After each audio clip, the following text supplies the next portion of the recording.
So what are we going to do today, Jana? Something a little different, I understand? Yeah, well, I was thinking about this little series that we're doing, Ivan, and I also thought about when I first started painting, what did I want? Yeah.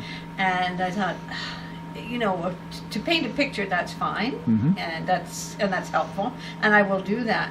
But I thought I would like to do maybe 2, 3, 4. I don't know how many it's going to take to do this, but I would like to take people to the basics. All right.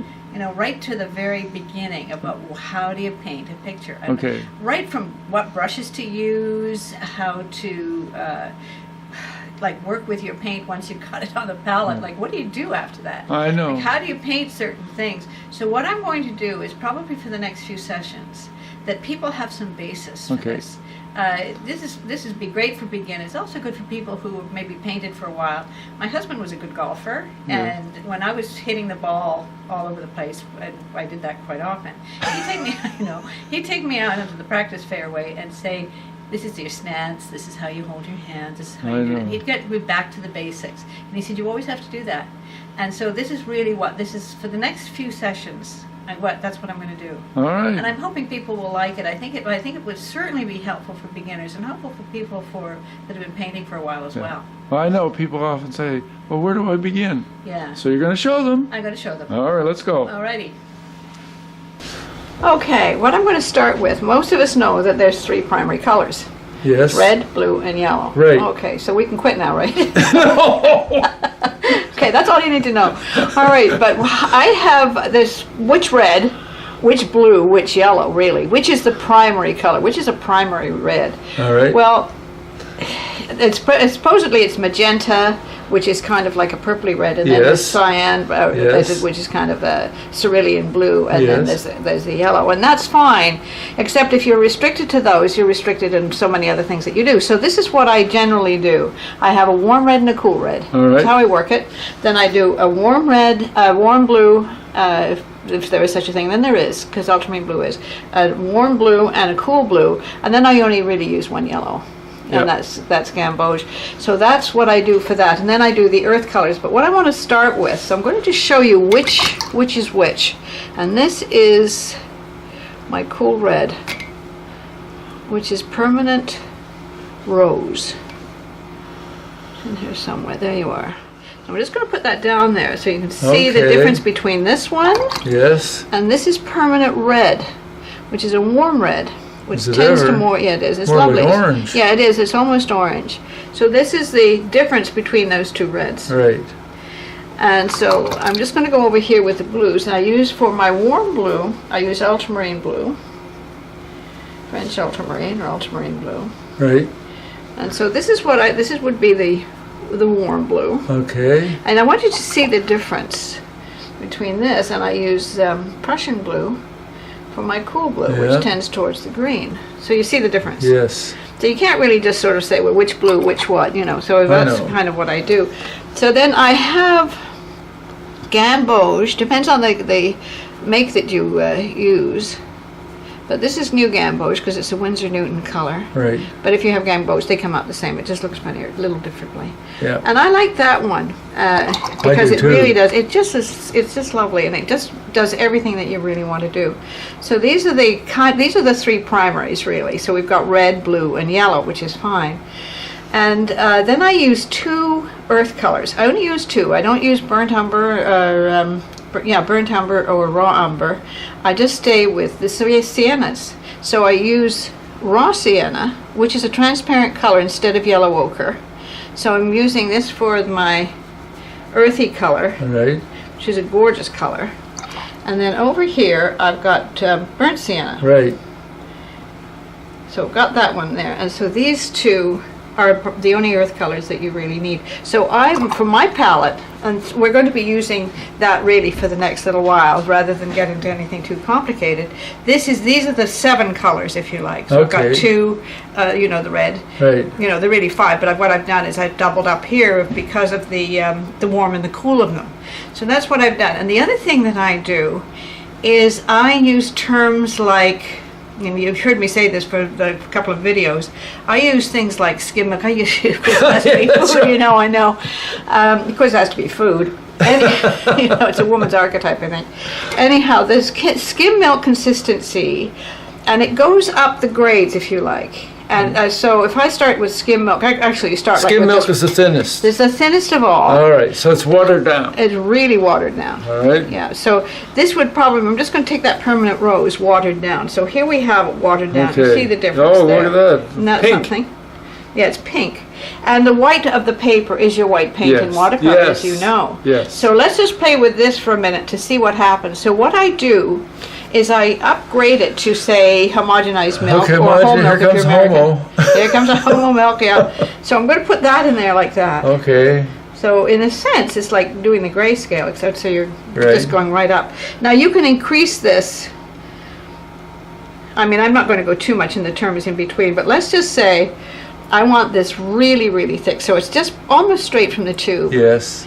I don't do it straight from the tube because I'll just talk about that in a second, but I just want to see, I want you to see the thickness Yeah. of this pigment that I'm using here as compared to that.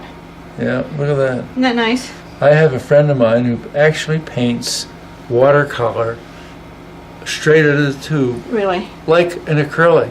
Oh, really? Really? Amazing work. Oh, I bet. But it Whatever never turns you. drive me crazy. I couldn't do that. No, I could. Well, I wouldn't want to. I would. You know, Maybe that's what happened. Maybe I did that. That's it could be. Drove Now, me- if you do this Oh, look with, at that. oh, sorry, dear. If you do this with every pigment, then you'll get the idea of Right. one going into the other. Right. And the reason why I do that is because if I were using like skim milk, for example, Yes. you know, like I might want to do some really, really nice washes. Yes.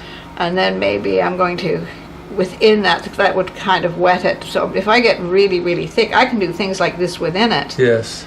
And then I'm going to get this wonderful effect that I want to do, whatever Right, that effect yeah. may be. It could be sky, it could That's be the anything. beauty of watercolor. It really is. It's what, I don't think, somebody will say, well, watercolor's the hardest. Yeah. Yeah, but it's not, you know. No. It's not really. What watercolor is, it's about the skills. Yeah. You don't have to have as many skills to do oil or acrylic. I mean, you know, that's probably a generalization. But I don't think you do. But with watercolor, you have to be skilled. And it takes a little bit longer to do the skills. And the only way to, you have this saying, the only way to it is through it. So what we're doing here today is giving you a bit of a groundwork Yeah. about how that works. And there's a scientific thing, like, for example, certain colors work differently. Yeah, You know, yeah. that comes Yes, with experience, yes, you know. yes. So that essentially is Some are very grainy and they won't yeah. flow, Yeah. but you get those beautiful washes. I don't know how you operate without Antwerp blue, but anyway, that's well, okay. that's what I use my Prussian for that. I know. Yeah, Antwerp blue, of course, is a Winsor Newton color, so Yeah. I was using different ones. Anyhow, what I want to talk about as well, by doing this basic thing, and if anybody wants to know the colors that I use, like all they'd have to do really is you know, make some kind of a comment about this, and then I'll send them the colors. The brushes that I use, you don't really need many. No. And one of the things about painting, we think, oh, it's expensive. Well, it can be, but it can also be Yeah. quite economical, and I work really quite economically. I'm going to show you like the magic of a flat brush. Okay. I have a favorite flat brush, and it's this guy right here. All This is right. a 1-inch flat brush, and it's a Heinz Jenkins, and they're not that easy to get. I mean, you have to go through you know, some stores, if stores carry it, that's fine, but they don't all carry it. But anyway, they're really worthwhile getting.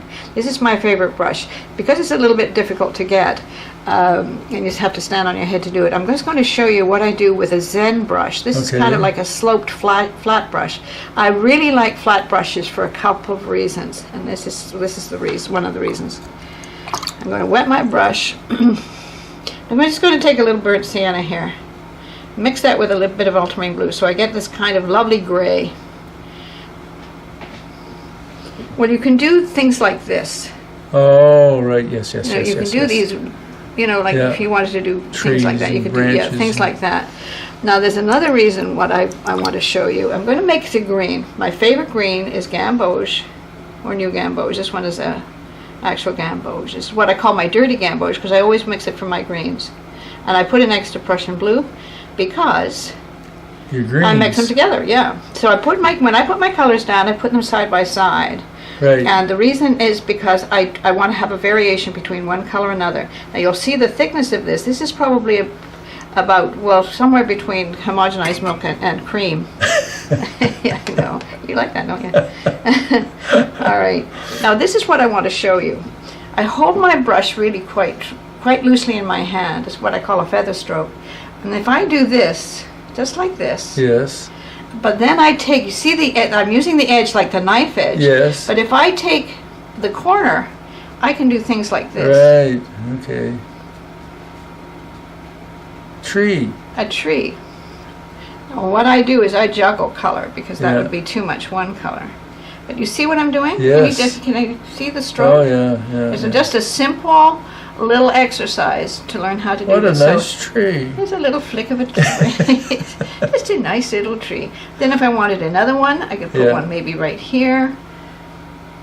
And that's probably pretty close. That's somewhere between creamy consistency and probably a little bit of homogenized milk. You don't use a palette Put it in your knife coffee. much, do you? Or do you? Oh, I do. Yeah, you? I'll show them how to do Okay. that as time goes on. So that's what I do with that kind of thing. The other thing that I like to do, even with a flat brush, and why I would use these, like probably knowing this is as important as anything, is this consistency business. Like this going from skim milk consistency to creamy consistency is vitally important. It really, really, really is. Probably one of the most important things. I'm just going to take this off here for a minute. Because I want to show you what this is all about by doing the skim milk consistency thing. I'm going to wet a section of this painting. Just like this. Wet, wet, wet. And I'm going to take this flat brush, which I just showed you about. Yes. And I'm going to go in with my ultramarine blue, see if I can find some clean stuff. My palette is a mess. But it's hard, so you can clean it off in a hurry. Well, you can. And I would just assume that this one has really got to be my servant, not my master. I do have some students that want to keep their palette clean. I'm thinking, Hey, I know. I had one artist that I framed for. His studio, you could eat off the floor, eat off everything. It was so spotless. Whoa. I go crazy.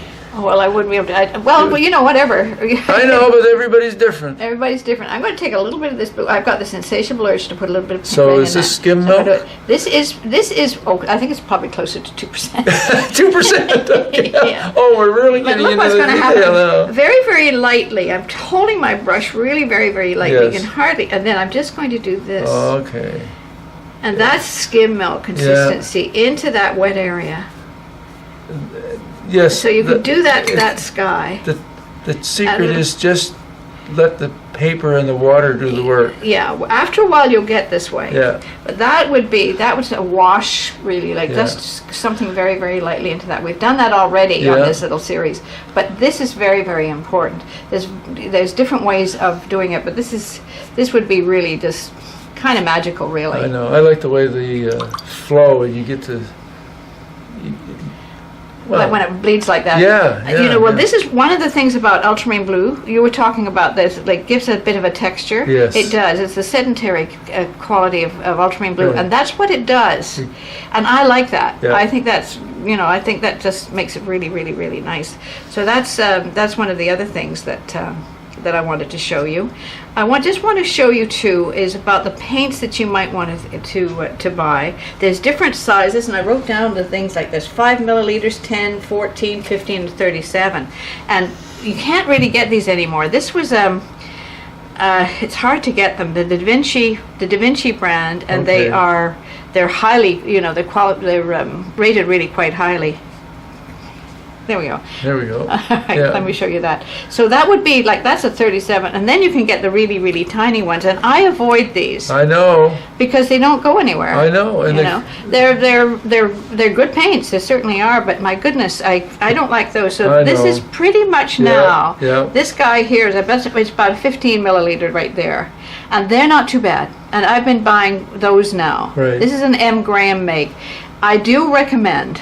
Particularly for students, is to buy artist quality. Yes. I honestly do. Like a lot of people come with student quality I know. because they're students. I have a problem with that. Is because then they'll use mine, and I'll say, "Oh, there's a difference." Yeah. I'll say, "Yeah, there is. There's there really is. There's a big, big difference." So. And then you know what? When you're having fun, which you should all the time. Always have fun. But those student quality, and when they're playing around and they're relaxed, sometimes they do their best pieces. Yeah. And then you got a masterpiece that has no permanence to the pigments with Yeah. that student. Yeah.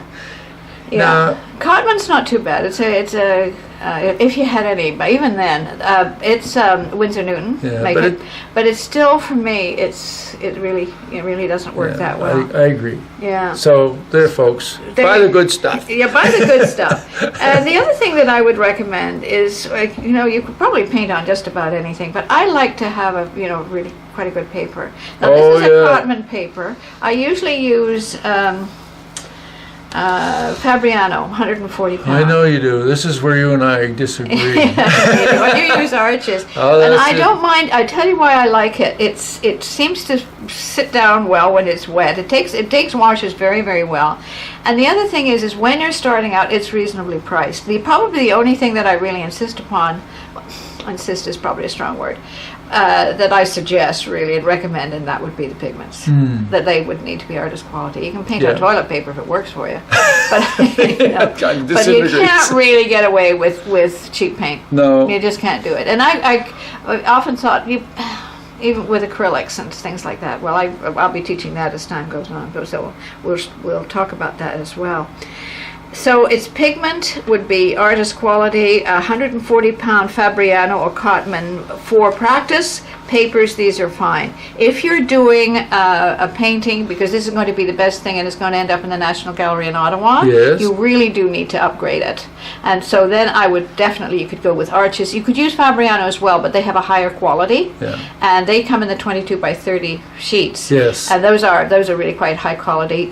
Sometimes I would never go under 140 pounds though. I would be 140 pounds, 200 pound or 300 pound. Anything higher than that, I don't know if it's necessary. Not for me. I don't even use 300 pound. Oh, that's all I use. Yeah, I know you do. But it depends on what you're doing though. Well, most of mine are wet and wet. Yeah, they are. Yeah, they are. Well, mine are both, but if you wanted to work, and some of my students prefer it, and I have no argument with that. That's probably be the only thing that is there. But see, you're more skilled. I just find that, well, of course, most of the things like I say are wet and wet, and I find that for them and for me, the wetness is there longer, and you can play around a little more. But with your skills, you can zip that off in time.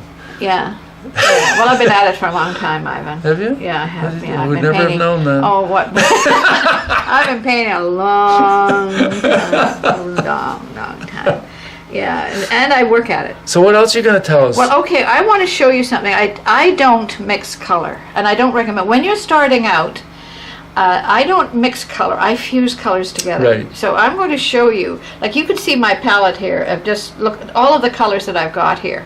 These are really a derivative of most of those basic 7 ones. And I've added stuff to it, and sometimes I use them, sometimes I don't, but I'm always going into these. I mean, those basic 7 are the ones that I use mostly. So what I'm going to do, what I'd like you to do, people, with those 7 colors, or however many colors you've got, learn how to fuse color. Now what I do, you start with a section that is fairly wet. When you're working with a section that is fairly wet, your next stroke cannot be as wet. I mean, that really is, that's probably the formula. What I mean by that is if I put down, we've got permanent rose going here this morning. It's a popular color, I guess. So I'm just going to do this, and I'm going to do this soaking wet. You see this? That's a loaded brush. Yes, it sure is. Yeah. So I'm going to put down a blob. And I want it to be a blob. I want it to be really quite wet like that. Yeah. The next stroke, what I'm going to do is fuse, I'm going to make a purple, and ultramarine blue and permanent rose make a beautiful purple. So I'm going to go down here with this next stroke has to be a little less water.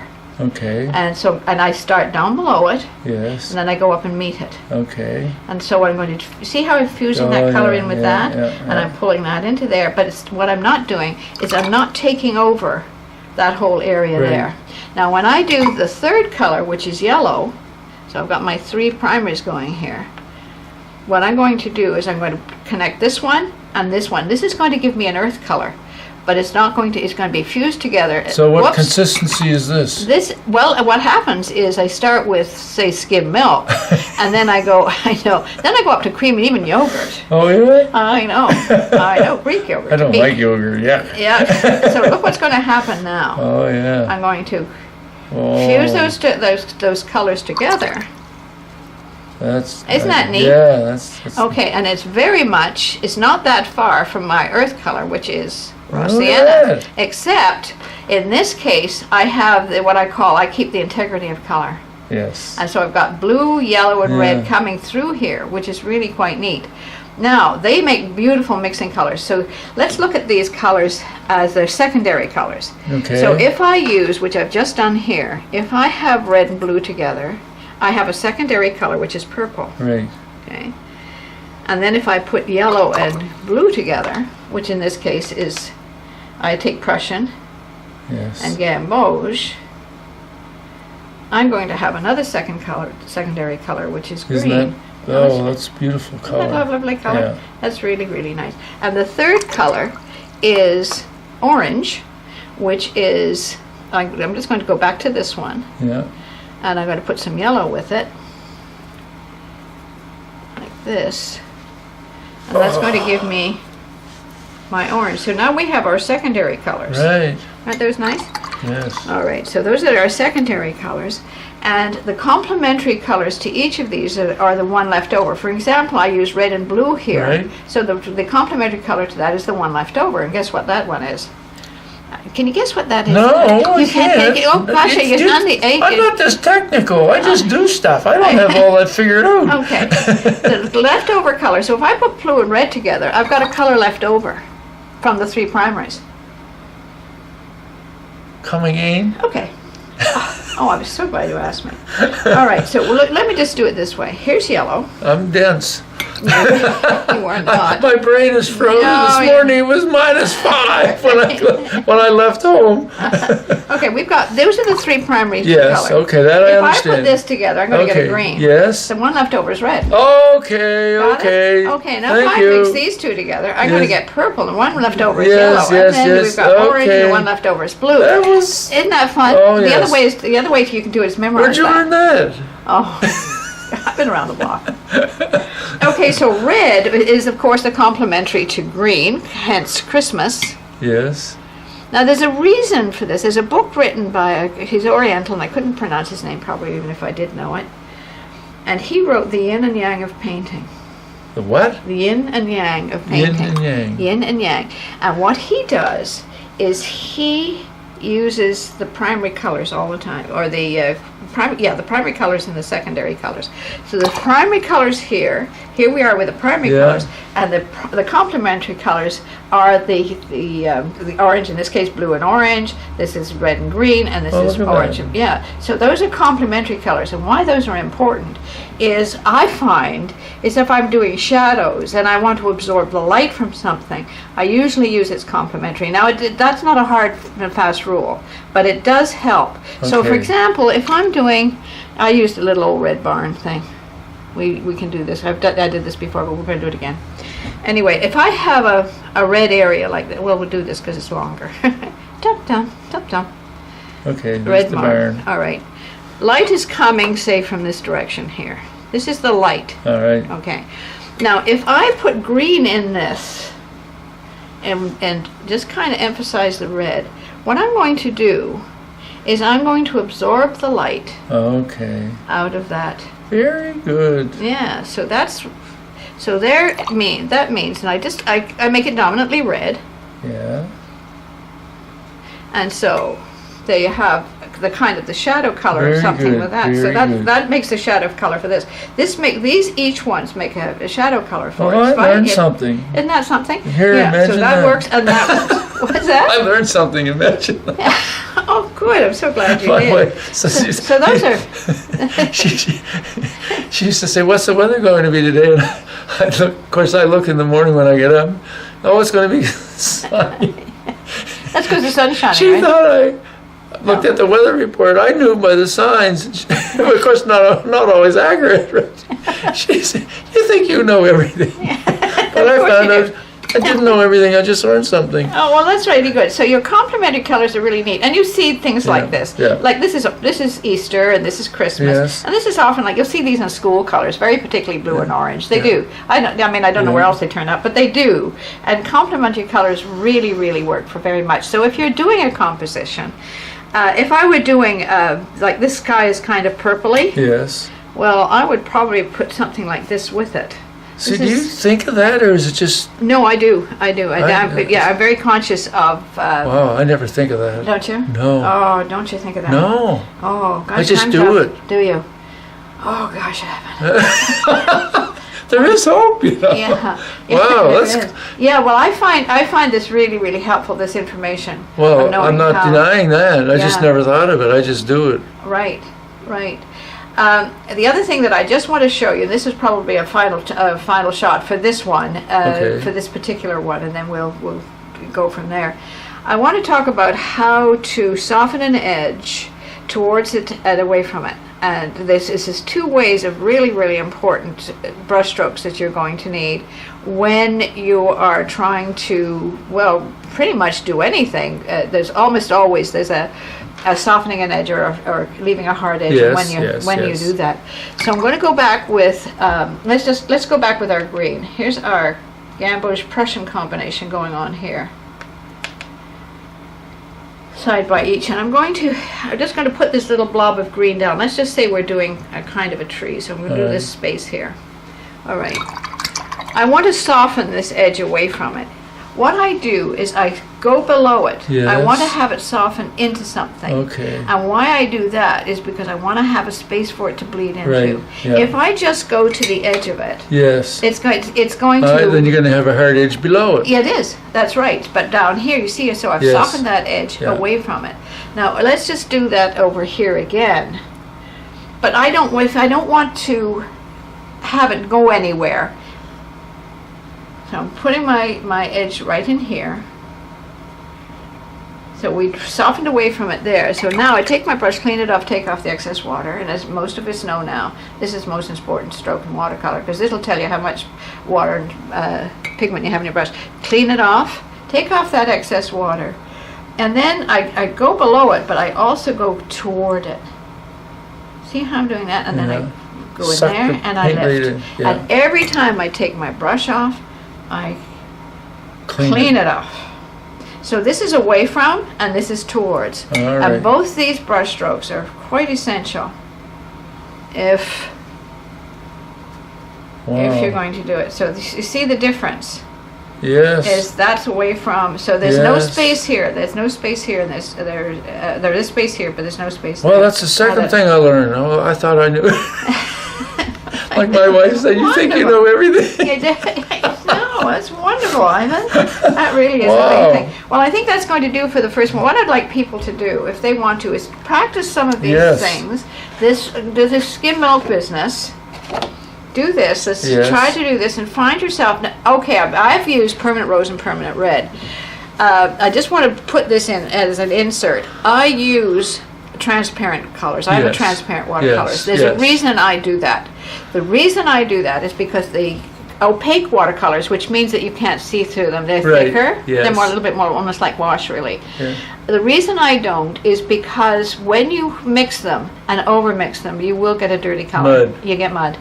And as I say, I'm not that against mud because it grows potatoes, but if you have it, if it gets it to be a dead color, and it can be, I know, and it's pretty hard to bring it back. So I'm doing the transparent colors. It doesn't. You don't get that dirty color. So how does a beginner know the difference between a transparent color and an opaque color? Well, what I would do is look it up to begin with, and I can give you the list of for those if you want to. If you want to write to me, I'm more than willing to answer whatever questions that they have. More than willing. Does it say it on the tube? Does it? No. Does it? I don't know. I don't know either. Never looked. We have to take a look at that. Just to make sure that they can, because I do welcome it. Size of pigment and so on. But the cadmiums are all opaque, for example, and we could take some time with that, but maybe we'll have to do that the next time. So we're working now with, I would recommend taking the any color that is a cool color, and probably they could ask somebody in an art store. A good art store person should know it. Yes. So a cool red, I use permanent red, but there are different magentas out there that are cool and they're lovely. So they could use those. And the warm red is a little bit more like orange. So those would be 2 colors that you want to get. Right. Ask for transparent color. Okay, so what I was suggesting is that we have our cool red, a warm red, and as I say, any qualified person would really know this. Same thing with the blue. Ultramarine blue I recommend. Cobalt's quite warm as well. Yes. People argue with that, but no, ultramarine blue or cobalt. I use ultramarine blue because it's a little bit more transparent.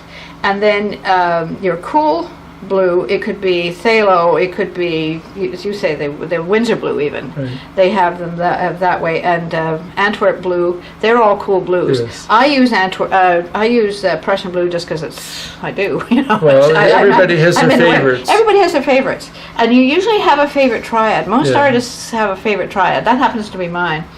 And then, as I say, burnt sienna and raw sienna.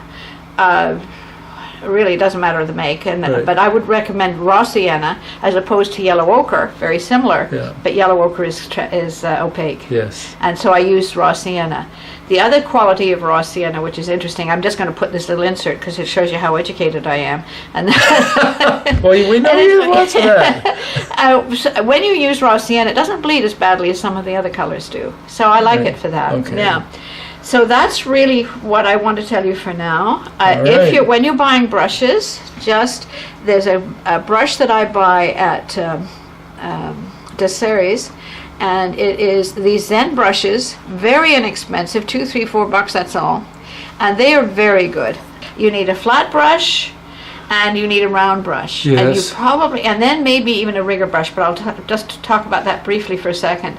These little Now they Zen wouldn't know brushes, what a rigger is if they're newcomers. well, I'm going to show them in just a second. So this one I would use. This is a 3/4. Yes. This is so beaten up that I didn't want to show it to you. No, I had one of those. This is an inch Mine flat. is so old you wouldn't believe it. Really, I paint windows sometimes with them. I really like if I paint signs with them. My poor brushes take a beating. I know. But these work quite well. And to start with, have an inch, say, flat brush. Yeah. This has got that little slant to it. That works nicely. And maybe a size 8 and a size 10 round. It's all you'd probably need to start with. It really is. Yeah. One other brush. I'm just going to quickly go over this because we're running out of time here, I think. This is called a rigger. Yes. Hence, it's a rigger for boats. That's why that's why it's named thus. But it's a very, very nice brush for doing branches or anything that you want to have that's just kind of, it has lots like this, or grasses. Yes. Purple grass. Purple grass. Oh yeah, well, one thing about being an artist. That was one thing Dave Weitzman used to say. He used to say, "Put the purple in the shadows. Don't you know there's a lot of purple in your shadows and in the trees?" Well, you know what he loved purple. He loved purple. He did. So you see how useful that little brush is. It's really very useful. Yeah. And I probably use it that way, but if I was doing a boat, with a sailboat, then you'd have rigging, and it really, really works well. So they are very handy. And the other thing is when you want to sign your name on your painting, because it's going to end up in the National Gallery in Ottawa, that's right. You want to make sure that you can do. Right. You can do that with a brush. Right. So you really only need 3 brushes. Four. Yeah, you will expand that. Like as you go on, you've got like my brushes everywhere. So that's really what you want. Those 7 basic colors, I would say, are a very, very good starter. If you want to if you say, I just can't afford to get the artist quality, I would recommend that you get Cotman if you've got to do that. But I would really say, if you did get Cotman, get the earth colors in that, and then get a really, really good. Your reds and your blues and your yellows use artist quality. Yeah. I mean, it's not so bad for the earth colors, but And then you've got that. Now, just quickly, the palette. This is my studio palette, and you can see it's got like a gazillion colors in it, and they probably, I think I figured it out once, and this is years and years and years ago, they're probably, to fill it to look like this, will probably be about $400, $500 to do that. Now, but you don't really need to go that far. This little palette here, which is all broken up and banged up, is my traveler. This one has been to some various interesting places. It has, you know. But again, it's still got quite a lot in it. There's a disadvantage to it because when you close it, this one goes over it. And if they're wet. Yes. So I don't recommend that as too much. But if you have them all in this, it's really all you need is one side of it. That's right. Yeah, and then I've got all the colors that I need in here, and then I've got earth colors over here. But that's what I would say for palettes would be a good start. The other thing, if you really, really want a night out in the town, get yourself a good pencil. Okay. Oh yeah, a good pencil. I mean, my favorite pencil, my idea of a night out is a 3B, maybe right up to an 8B pencil if I was going to do some drawing. And I'm going to talk about it a little bit, or a little bit more next time. But right now, if that's a basis for you, please let me know if I didn't cover something. I'm trying to get as much into this information because I have this great investment. I'm an art teacher. It's what I do. It's my favorite thing in the world to do. I can paint, but boy, I like teaching it. That's what I like to do. And I like people to get it. I've got this investment in people getting it, you know? So you encourage anybody that watches these to ask questions. I do. I do. I want them to know it. There you go, folks. Okay. Thanks very much for dropping in, people. I'll see you next time. And don't forget to subscribe to our channel. Yes, subscribe to our channel. Yeah, we got to do that. Yeah, right. Thank you. And share Oh, this. I know. But then we can applause. Okay, here's an applause. Thank you, everybody. Catch you next time. Take care, everybody. Bye-bye.